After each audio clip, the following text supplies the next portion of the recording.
the #1 Costa Rica real estate and investment podcast, bringing you experts from all over Costa Rica.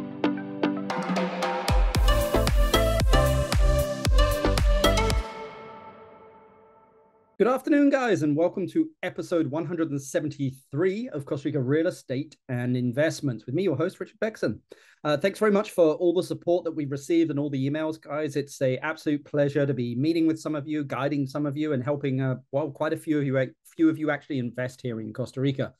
We have quite a few things going on personally. Again, we just kicked off a syndication deal here in Manuel Antonio for luxury tree houses.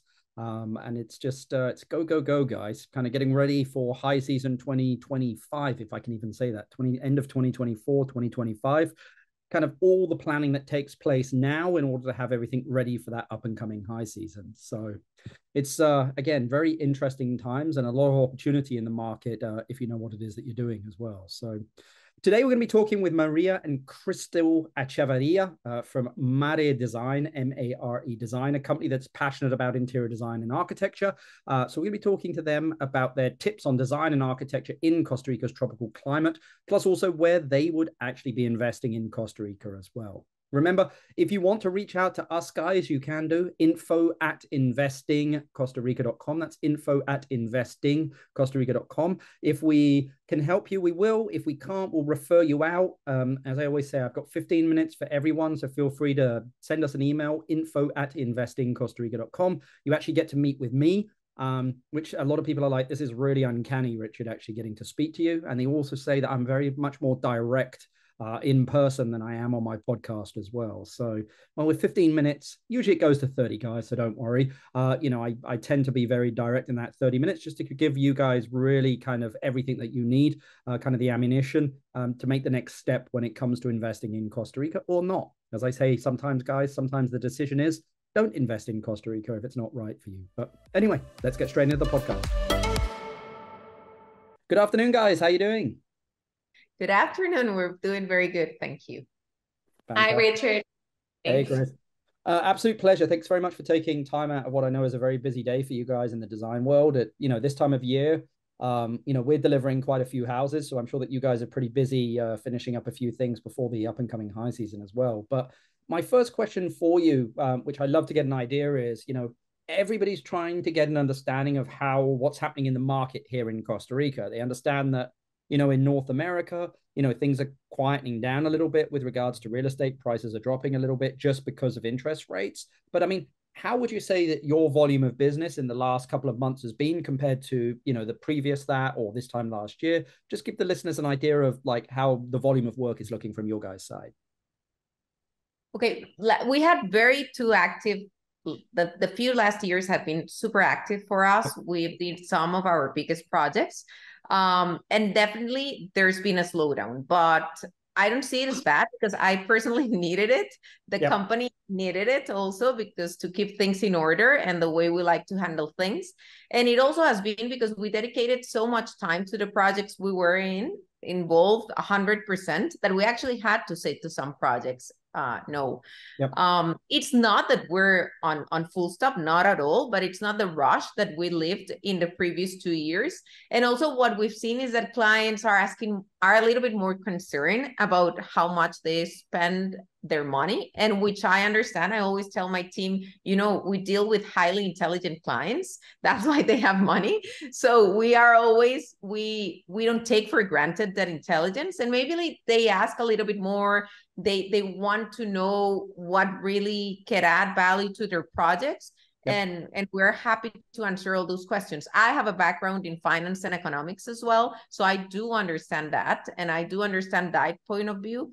And I also love the design part. And I'm also very involved in that sense. But I try to mix both views. So regarding the interest rates, of course, that has affected people in terms of, it's not, okay, you can have a very wealthy individual, but they like leverage, and they like, we were in some years of, let's say, a little bit of free money and easier money to get. And it was for them easier to call the shots. And now they're thinking it a little bit more. It doesn't mean they're not interested, because they are. Costa Rica has always been very attractive. And I think that in any type of scenario, because I think about that a lot myself, what happened with the US elections, what's going on with the world, I think in any case, Costa Rica will always be benefit from it, because we are perceived and we are a paradise in which people can come and kind of like, take their mind a little bit away from what's going on in the world. And it is still a very attractive country to invest in. It is still a country in which prices, compared to big cities in the States, or compared to real estate in the States or Europe, it's still kind of fair priced. It's not very well ordered, but it's still very fair price. I think there is beauty in that disorganization, though. Yes, me too. But if you were to compare it to 2019, because I think that this is where it was. I mean, 2020, because we had the pandemic, and then 21, 22, which was just, as you said, an era of free money. If you were to compare 2019 to 2023, how do they look to you? Is 2023 higher? Is it about the same? Is it lower? I think it's about the same. It's about the same as 2019. In terms of there are a lot of, and also there were a lot of investments that are closing up. You've seen a lot of hotels that they just reopened and they just did the renovations. You've seen a lot of people also, that they just build their houses.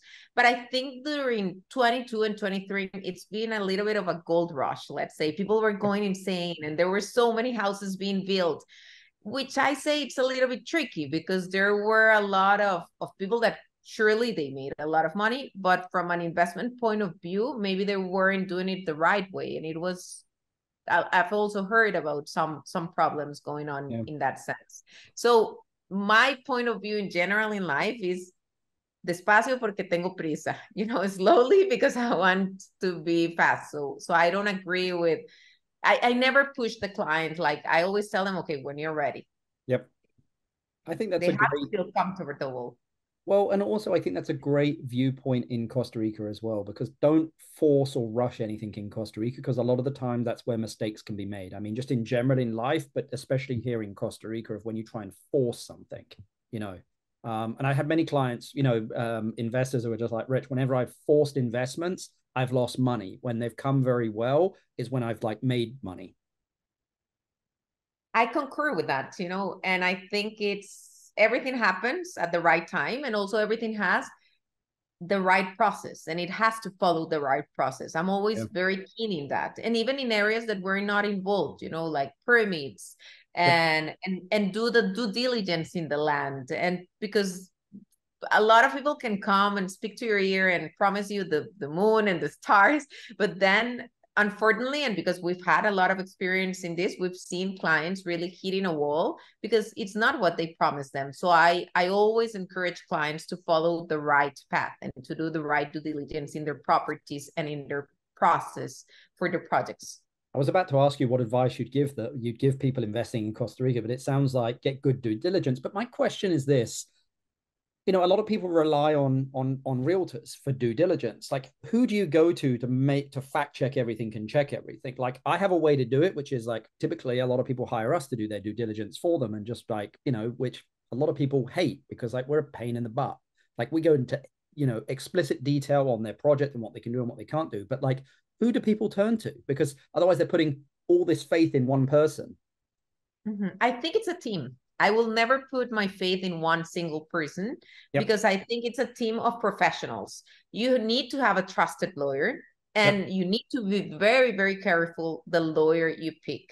I'm Costa Rican, and I think that because I'm Costa Rican, I can speak about it, but I've seen a lot of lawyers doing like very shady things for their clients. So if you ask me, I only trust one lawyer. I'm not going to say his name because I don't want to be like this, but you need to be really, really careful about the lawyer you pick, because I've heard stories, like terrible stories of even lawyers like stealing the land and doing like shady things, and it's possible. And we talk about Costa Rica and peace and love and pura vida, and this is an amazing country, but you also have very bad people on it. So you really need to be very careful about that. Then I'll definitely also get involved somebody that knows about the environment, Setena and all the process with the Ministry of Environment here. and the water and all those things that people, they don't really tell them about. And when somebody's trying to buy a property, maybe the realtor won't say it because they want to sell it. So, but it's important to understand that, you know, I always say to people, I haven't found, you know, the 3 Bs, bueno, bonito, y barato. When you find that, always doubt. And there's always like something shady going behind it. So be very careful about that. And then the other thing, I think it's very important to have a project manager here in Costa Rica. We've done it ourselves. It's not something that we do all the time. We've done it for certain really clients that ask us to do that. And it's not that we're the project managers per se. Maybe we can recommend someone, but let's say we're the trusted person with their funds and their money, because again, there's, you know, it's like a gold rush here. People are going, everybody's a real estate agent. Everybody's a contractor now. And it's a little bit of what happened in 2007 before the crisis hit.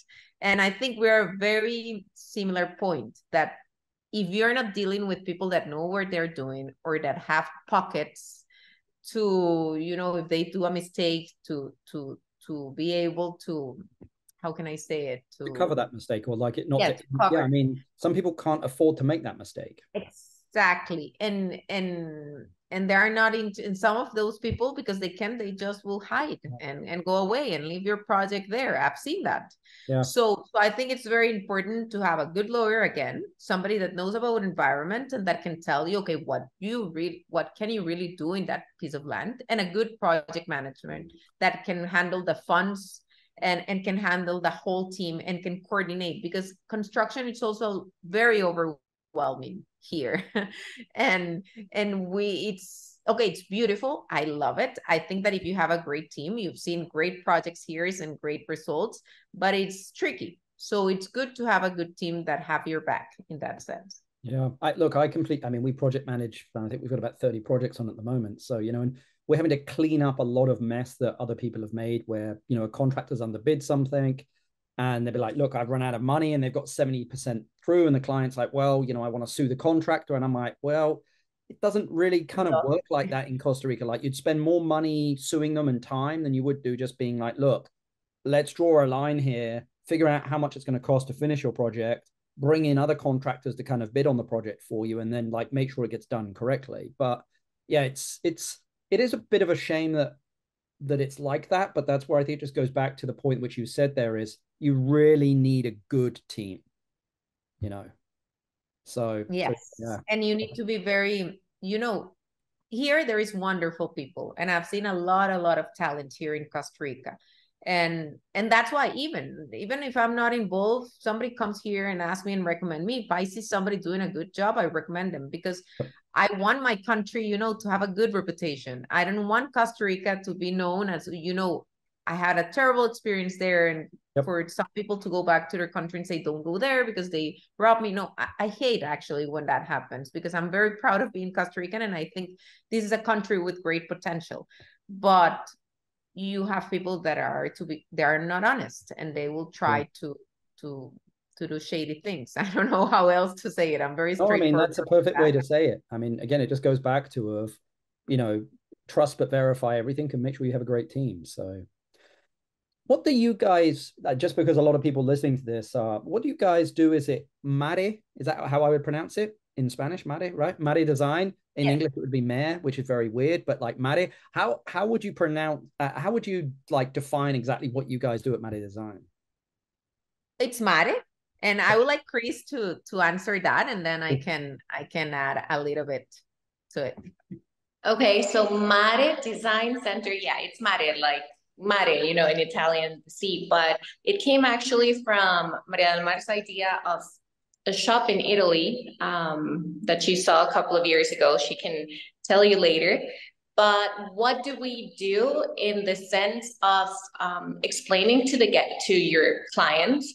We are not only an interior design firm, but we actually have construction finishes as well. So either someone can walk in, you know, finding precious stones or hardware or wood flooring, or wants the whole project. So from the initial design phase up until the completion of a turnkey project. We have been in the last couple of years, we have been focusing on that, which has been, what most clients need right now or nowadays. And for example, I was based in Guanacaste, so I saw the need of people having to have these companies that would fix everything for them in terms of interior design and project management. And I guess this is something that still is up and coming in the area, because people are, flying in, buying a land, having a meeting with the architect and the interior design, and then going back to their original countries. So they want someone trustable to do this work. And we have been collaborating with clients in the last years regarding that. Just to add a little bit more to it, and I think I was explaining you that earlier, Richard, I started MARE because I've always been very passionate about good design and good quality products. And, I'm an entrepreneur at heart. I'm now 40 years old, but I worked since I'm 17. And I've always envisioned having my own company. My background is in business. My background is not in design. But I wanted to study when I was younger, fashion design. That didn't happen for X and Y. So then when I had the opportunity to open a company, I said, okay, I love design. I love design. And I always say that I have something that it's not good, but I use it for the good. So I have like OCD a little bit in certain things, I like things very clean. I like things very neat. So I said, okay, I can use that disadvantage to the advantage. So at the beginning, we started sourcing materials, representing brands, mostly from Italy, but now we're sourcing from other parts of the world, other European countries, and also Brazil and places like that. So what we started doing was bringing some of the best brands we can find out there to Costa Rica, because what I've found out is that people were bringing third or fourth category brands, and they were telling to people, okay, that's the best brand in Europe, and it wasn't honest. It wasn't the truth. So I said, okay, what are the best architects using outside, and how can I bring it to Costa Rica? So I started as every entrepreneur, by myself, very, very little. And I think I started to comply, and to promise what I promised, what happened. So clients started looking for us. Then, as every company, that was almost 12 years ago, as every single company, it evolves. So clients started asking us for interior design services. I've always been very honest with clients that I didn't study that, but they say, okay, no, but I like the way you do, you and your team, because it's not only me, it's a whole team, and we have a team of architects working with us. So they requested that for us. So that's how we also got involved in doing interior design. So nowadays we have different business models. We work with architects and also with interior designers, and they can come and buy from us, and we can sell to them, and we also will assist them. We don't want to be perceived as competition, because we're very respectful when the client comes with already a designer. Okay, we don't mention that, and we are very respectful in that. And then we can also, if a client comes and, it's the final client and he doesn't really know where to go, we can guide them also with the interior design. And what we want to be, it's like one-stop shop. And we also realize that most of the clients, or some of the clients, or some of our best clients, they already have the brands that we represent in Costa Rica in their homes abroad. And what they want is to have that same quality here.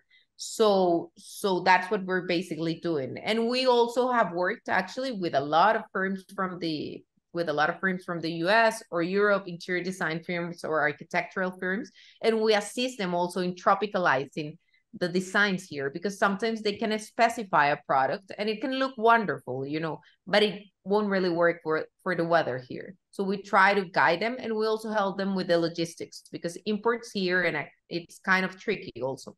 So let's say they want a product that we don't have, and they are really keen in that product, we help them, Yep. And that's how our best relationships have built. We try to build long-lasting relationships and assisting our clients in making the process smoother. Well, I think you mentioned something there which is important, which I think every business should do, which is just listen to your client. I mean, they'll tell you what they need and like how your business should kind of evolve, as long as it makes sense with your kind of general north of where you're going with that business, that they're not like, hey, you should do, I don't know, build it, you should get into construction, where you're like, no. We stick in the design world, but like we can open up into that design world. But like construction is construction. That's different than, kind of design. Because as you said, a lot of people. Now that you mentioned that, I've had clients that tell me, can you do my house? And can you do the exterior architecture? And I'm like, no, I don't do exterior architecture. Here is a list of architects, very different styles. Pick one. These are the people that I can recommend. Or same with contractors and construction companies. But what we can do, because actually we realize that that's something we can do and we feel very comfortable, is interior design and all the interior solutions and working along with a good team to make it happen.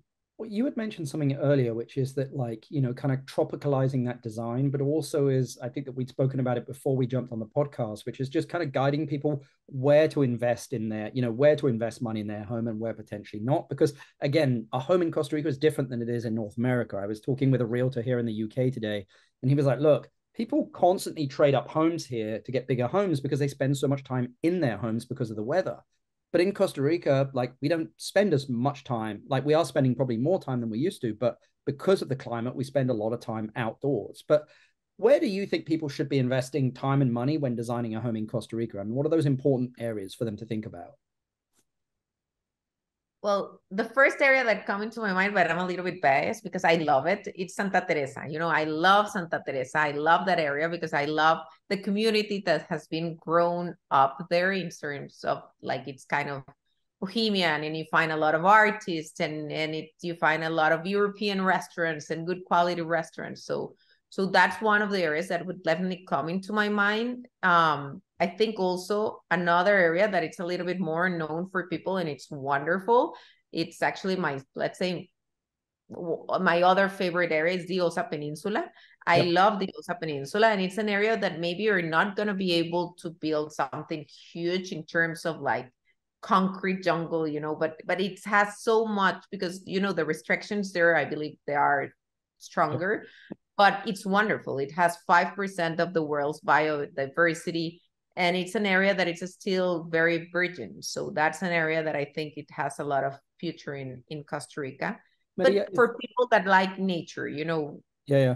But if I'm talking about the actual home design itself, say that in Osa or in Santa Teresa, someone's like, look, I don't know, I want really elegant bathrooms. And you're like, look, that sounds great, but really it doesn't add value to your home because people aren't going to spend tons of time in the bathroom, whereas you need to spend more money, I don't know, on pool areas or, external fun areas, or like, where do you typically guide people when it comes to design of be like, put money in these areas inside your house? It depends of the use of the house. If the house is going to be an investment, and to rent, and that you really need to be very smart with those decisions in terms of where to place, and maybe it will be more in the living or in the kitchen area or in all the social areas, but also we have had clients that, they worked a lot in their lives, and what they want, it's their hideaway, and they say, okay, I work so much and this is going to be my, how can I say it, like my gift to myself. So I want this, and because we have built these really like luxurious homes in places that you will never understand why, because it's in the middle of the jungle, but it's because they can, and I used to be, because there is where my brain, finance brain comes, and I used to like advise them, even though they were buying from me. And they were like, look, I want to do it. I've worked my whole life and I want this. So I think that's the first question I'll ask the clients. Okay, is this going to be a home for rental and as an investment in that sense? Or if it's going to be something for yourself and for your family, and that you want to do, I don't know, a cinema because you want to do it. May I add as well, also besides asking, is it going to be a second home or a vacation rental? I would say, regardless of those questions, social areas are a must. The kitchen, social areas, and the bedrooms. Because bedrooms are, where we have a great night's sleep. So you have to have a good design, a good space, a good area to put your, not only your, your garments, but also to have the space to, if you don't want to leave your bedroom, you can have, an outdoor terrace to go and relax and just be out of no one's sight. And as well, the social areas, because kitchen is the place where most people hang out, and then the pool areas as well. So a house must have a really comfortable pool area, lounge area, and the outdoors are important, especially in Costa Rica. People come here for nature. So where could people, I mean, if they needed to, because a lot of people, of course, will be working towards a budget, I mean, where can they not invest so much? I mean, if they're investing in those social areas, where are the areas that you're like, look, it's maybe not as important in these areas, especially as a vacation rental home? Let's talk vacation rental homes here just to make it easier. I think closets, it's something that it can be done here and it can look nice, and it doesn't. Bathrooms, you can make them really, really cool. Like, I love exterior showers. They don't have to be like the fancier, and you can do amazing thing with like landscaping and that. And I think what Kris was saying, people come here to live from the exterior to the interior. You know what you want them, it's to feel that lush nature all the time. You don't want, it's not an apartment in New York City, or it's not a house in London. You don't want to replicate that from my point of view. Of course, I respect other people that think that, but what you want, it's, you know, tropical home that when you can live from the exterior to the interior. And those are areas that you can do wonderful things, because I'm not saying from a design perspective you can't, without spending so much. Another thing that I always tell to clients, it's like, okay, from my point of view, it's better to start with a smaller house that you can grow bigger, but build that house in the good way. And then maybe you can already have the drawings or the idea in mind to grow it bigger if it works. But don't do a super big house that you can really invest on it, because then you will regret it. Because again, and going back to one of your questions on what you recommend, people will find contractors that will tell them, okay, I can do this for this much. And they will believe to them, and they will think they will do, and that won't happen. And that's something I'm very clean with my clients. You know, when somebody comes and tell you a budget, that it's, I always ask, okay, what's the budget they give you per square meter? Because I think it's very important for them to understand that, you know, the concrete costs this much, the steel costs this much, and you can't save on that. It's a commodity, and those are the prices. And if somebody tells you that they're going to do it for cheaper, basically they're playing with you. So it's better to start with something smaller and make it grow. It's funny that you said that. I saw something on Facebook today where they were showing this 3-bedroom home and saying it cost $70,000 to build it. And I was like, there's no way you can build a 3-bedroom home in Costa Rica out of brick, out of like, concrete for $70,000. And like, there's just certain things that you can see that are off and that like smell that like, it's not right, and what we've had to do to kind of manage clients' expectations through our process is every single time we get a design back, because sometimes bedrooms, like from the original design to what it ends up in, sometimes it could be a lot bigger. And then at the end, they get the price and they're like, wow, that's a lot more than what I thought it was. So what we've had to do is every single variation that we get, we give the client the updated price per square meter, based on like a rough idea of finishings and stuff, so that they can guide that through the budget as well. So they don't get to the end of the design process and go, oh, wow, no, this is 25% of my budget. Like, I can't do this. Like throughout the whole process, they need to understand if every single step they need that budget. And they should be asking their architects for that as well, if they can, just to make sure is that, again, they don't waste time, because the architect's not going to be happy at the end of the design when it comes back and be like, no, you've got to reduce it 25%.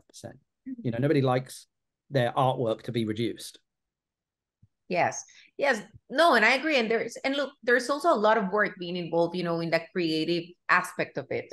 We ourselves has invested a lot of hours in some projects, and then the clients come and say no. But again, it's not my house. I always say that, and I always say that to the team. It's our client's house, and what we want is at the end for them to be completely pleased by everything. And it's better to do it in the design etapa, stage? Like, because you can change stuff. Exactly. Then when you're doing it and when it's going to be much more expensive, and then you end up having problems with the client. So we always try to avoid that. And that's why renders had helped us a lot. And I've always been very keen in doing, I always show renders and then the reality, how it shows, and they had to match. So yeah, people think that here it's, it's Costa Rica, Latin America, it's super cheap to build. No, this is an expensive country. And I always tell to the clients, this is not like other Latin American countries where you can find like really, really cheap things. No. And there's a lot of competition also for the labor here. So the construction labor, I'm sure you've seen what had happened. I mean, a lot of those people have gone to the States now. So, I mean, construction workers have never earned more than before, you know, here in Costa Rica. So, yeah. But, exactly. Well, let me, Kris, my question for you, and I'll ask both of you this, but maybe Kris, you can go first. If you were investing in Costa Rica for the next 5 years, which areas of Costa Rica would you be investing in and why? I would definitely go with OSA. Why? Yep. Because OSA is the new up and coming place. You know, the North Pacific region is already saturated. It has become too cluttered. So if people are looking for it, the next best thing would be Dominical, Puerto Jimenez. They still have so much land that you can build up in a mountain, let's say a beautiful house, regardless of the size, and still go and have the commodities of being in a town. You know, you will not feel constrained or clumped into a region. So yeah, I would definitely recommend that. And why not give a chance to the Caribbean side? I mean, Puerto Viejo has beautiful beaches, Manzanillo, and, you know, we have national reserves. So why not give the chance to that region that needs, you know, a lot of development, because nature is already amazing there. So those would be the two places. And great food as well in the Caribbean, which is like, it's amazing how it's some of the best food in Costa Rica, I think. Mm-hmm. What about you, Maria? I think, okay, I agree with what Kris says, but I will add to it. I don't think Guanacaste, certain areas are very crowded, but there's still a lot of potential in Guanacaste.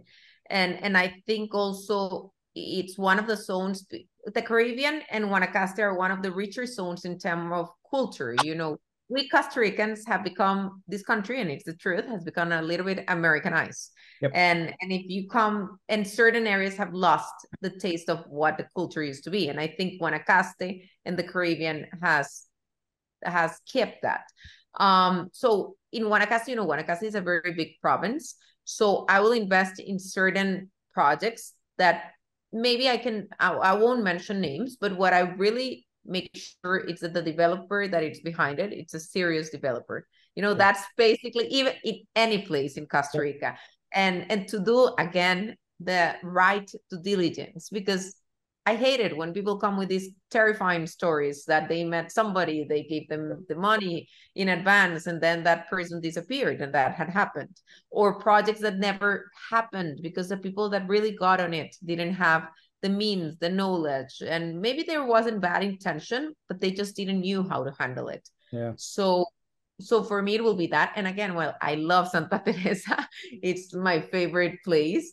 So I think I have invested there actually myself, and I think it's a great area, and it still has a lot of potential. Of course, there is a lot of things that I always say, we don't have to repeat the mistakes that have been done in other beach towns that have become too crowded for my taste, and that have become, I don't know, all the taste has gone away. When I see fake grass in Costa Rica, authenticity to it. Yeah. And I think it's, you know, it's the responsibility, of the government, and it's the responsibility of us professionals, but it's also the client's responsibility. You cannot come to a country, and this is something, and you know, I'm a capitalist myself. I have nothing to do with, but I want to say something. You cannot come to a country and try to expect from their beaches, their people, everything, and then be shady and like paying taxes, or be shady and like doing other things. No, because I won't go to the UK or to the US and try to do that. Yep. Maybe here we don't have those systems so much in control, but I think it's important to be a responsible owner and to do things also the right way. I agree.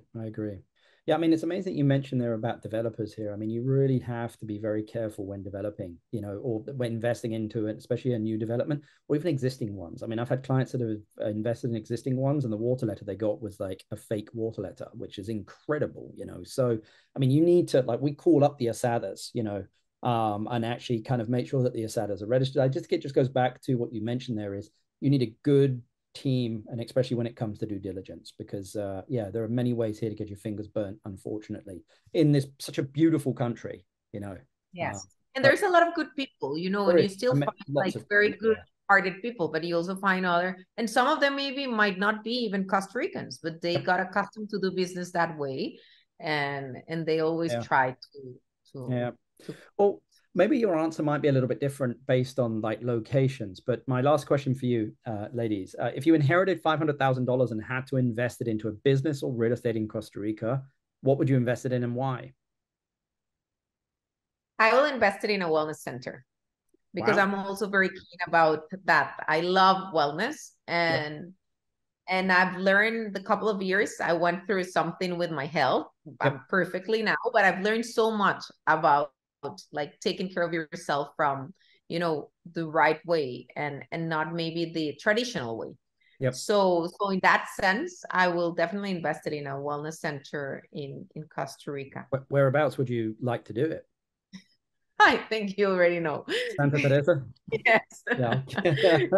I'm not too sure how $500,000 would do that in Santa Teresa. Yeah, no, I need much more. Yeah. But yeah, that, because I also, you know, Santa Teresa is a place, and I have seen it. There's crystals, you know, that's why people say that it attracts so much in the mountain. And I have seen it in projects in which suddenly a rock comes and it's a crystal rock. And it's also, you know, it's a place that, okay, maybe not in downtown Santa Teresa, which honestly, I think it has gone a little bit out of the hands, but maybe more towards North Santa Teresa and Hermosa. Over there, you still have like lush nature, amazing properties.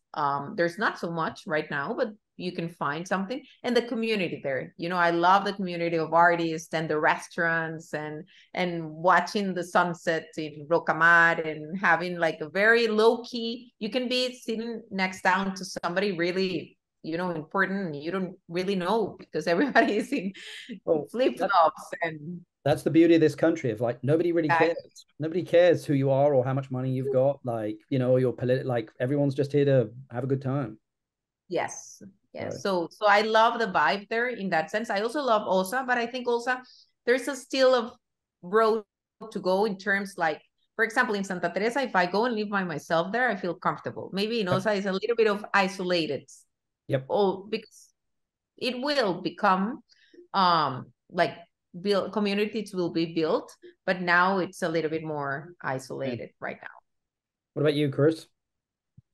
I'm still thinking from the moment you asked that question, because, okay, in terms, from my perspective, I'm not sure if I would do a real estate investment per se, but if I have that money, I would invest it with a community. Let's say I would go to, for example, Santa Teresa or Tamarindo. I would go to Tamarindo before it was developed, and I would do a meeting with all the communal people and say, I'll invest this money with you if we all work together to develop nicely. You know what I mean? Because some areas have been built just like crazy without any thinking ahead. So you drive past the area and it doesn't look nice. And we have such beautiful land and landscape sometimes that we need to have someone that really does know how to build and what to build, you know, because it's a shame to drive past those structures. I mean, look, I mean, I think that it's basically city planning. I mean, you know, I mean, I think one of the great things that a property like Las Catalinas did, I think that they actually sat down at the beginning of it and actually came up with a master plan with an aesthetic of everything of how it's going to look. Again, very easy to do when your developer's a billionaire, you know, and there is one concept. I think it's when you go to a town and organically it grows, you know, but there is still, you could still do that in areas like Playa Negra, Avellanas, that you can get together, as you mentioned there, Kris, with that community, you know, and go like, what is the aesthetic that we're going to do? What are we going to do and what are we not going to do? So that when projects come along that you're like, look, this doesn't fit really the values of this community. And I'll give you an example, like the Islas project in Manuel Antonio, where they're trying to build 20 story high tower in Manuel Antonio, which is like, look, come on, guys, like you don't do that in Manuel Antonio. Like, it's like, yeah, you just don't do that. So the whole community now is against you, and you never want that, you know, whereas if you'd have just sat down with the community, maybe you could have done 4 or 5 towers at 4 stories high that wasn't obnoxious, you know. But I completely agree, Kris. I think it's, you know, there is a lot more of, I wish that, I mean, it's very easy to do when it's a World Heritage site, but like Antigua, Guatemala, where it's like, there's no signs outside. Like all signs are on the buildings and they're made of wood, like even McDonald's. And the cables. That's something I really suffer here in Costa Rica, the electrical cables. I always say, God, when it's going to stop, because every day it's more and more and more. And regarding to what Kris was mentioning, and again, I think I'm very also keen on that. It's like giving back the community. You know, Yeah. you come to this amazing country, and Costa Rica is a beautiful country. We're not perfect, but it's like try also to do projects that involve the community and that makes the community, because there's been a lot of gentrification. I think it's the word. Yep. So I don't think that's right. And I think it's how, like, if I ever, actually, we can talk about this later. I have a project in mind, and I always say I want to give back to the community in some way. And I've always been also very keen about like helping kids and children and with education. So I want to see a way to combine that. And you also have these like really, and some of them have been my clients, like billionaires coming here. So I always tell them, okay, let's try and do something in which, I don't know, you help me to bring a teacher from the US and maybe teach them about AI. And that can seem impossible, but it's impossible until it's done, you know, and teach about kids about, do like an after school, and let's open it for like, not only like low income people, but everyone. So people don't feel the difference, and they can also interact with kids from other countries and from richer families and not feel uncomfortable while doing that. So that's something I will eventually get into that. I'm not ready yet, but I have it, you know, I've been writing a lot, and also about like showing kids where do the food come from, doing like an organic garden and showing them, okay, yes, and donating like the food, okay, it can serve the community, but then there's going to be always leftovers if you do it right. So you can give it to the community. And not only because in the pandemic, for example, me with some friends, we helped the community of Santa Teresa with like 300, I believe we made it through the alley, 300 canastas básicas. Yeah. You know, like rice and beans and like. Yes, but I was very keen on doing it healthy. You know, it's not that you just give out food. No, it's that you have to do it right. So that's something, because you've also, that way the society doesn't change, and the contract, the social contract in Costa Rica doesn't change, because that's what has kept this country very different from other countries in Central America. And that's the beauty of this country, that, you know, I can sit down with anyone and share a cup of coffee and feel happy with them, and they can feel happy with me. And I don't want that to change. I don't want like hierarchies to be so much like, okay, this is the rich people and we are the poor people and they're invading our town, because then the social contract is going to be broken, and then insecurity comes, and that will really affect our country. I think the beauty of Costa Rica is you still have some of the richest people in this country, like going out fishing in pangas and fishing with hand lines, or on their horses, you know, with locals, like, you know, wrangling cattle. Like, it's still like that. Like, and that's the beauty of this country, I think, is, yes, there is class, of course, but like people, like, it's not like the UK. I mean, we have so many class levels. It's ridiculous here. And, you know, I don't want it to become ever like that. Exactly. No. And no one really cares here, to be honest with you. But, well, I don't, but that's maybe because I'm not in it anymore. But yeah. Well, guys, this has been an absolutely amazing podcast. I really appreciate you guys taking the time out of what I know is a very busy day to come and chat with us. I'll put all of your contact details down in the description down below for anyone that wants to reach out to you. But thanks very much for taking the time to chat with us. Thank you. No, thank you. And anything you need, we're here. Fantastic. Thanks, guys. It's amazing. Thank you so much for the opportunity, and we hope to chat with you soon. Sounds good. Bye. Hey, guys. Hope you enjoyed that podcast there with MARE Designs, MARE there, with Maria and Kris there. But very interesting speaking to interior designers, just getting their viewpoint on where to invest money in a home, and also where not to, things to think about, things not to. It's just very different. Again, you know, I'm from the UK, and it's amazing. I was chatting with a real estate agent here in the UK, where, you know, people kind of trade up homes here. And the reason being is because the winter, they spend quite a lot of time inside. Whereas in Costa Rica, we don't have a winter per se. We have rain, but we have long eaves on the house in order to protect us from water and also protect us from sun as well. But all year round, typically we have sun. There's a few days a year where it looks a little bit like London, kind of that mist and that rain. But in general, it's very strong sun and very heavy rain in some periods of the year. So as you can see there, they gave some great opinions there. Also, the first time I think we've heard the Osa Peninsula coming on as an investment area in Costa Rica. That's that southern zone, pure jungle, very seasonal, guys. It has a very high season, a very low season, just because, again, September, October, rains constantly down there, but it's absolutely beautiful. I remember being in Costa Rica after 5 years, going to the Osa Peninsula, and in one day in the Osa Peninsula, I saw all the wildlife I'd seen in 5 years. It's just spectacular. But anyway, if you want to contact the guys, all of their contact description or details are in the description down below. Thanks very much for everyone for supporting the podcast. I will continue to do these, get all this information out there. If there's a topic you want me to cover or an individual you'd like me to get on the podcast, I love having people come on and just kind of chat about whatever they want to chat about, whatever their business is. I love to help kind of young up and coming entrepreneurs or existing entrepreneurs just get their business name kind of out there. So, and if you're looking at doing anything in Costa Rica or would like to invest in Costa Rica, you can contact us, info@investingcostarica.com. That's info@investingcostarica.com. You get to talk with me directly, guys. I love talking to people, hence why I do the podcasts. But yeah, if you've liked it, please give us a thumbs up, pass the pod, share it, and give us 5 stars, and let's keep this going. Thanks very much, guys. Bye. The #1 Costa Rica real estate and investment podcast, bringing you experts from all over Costa Rica.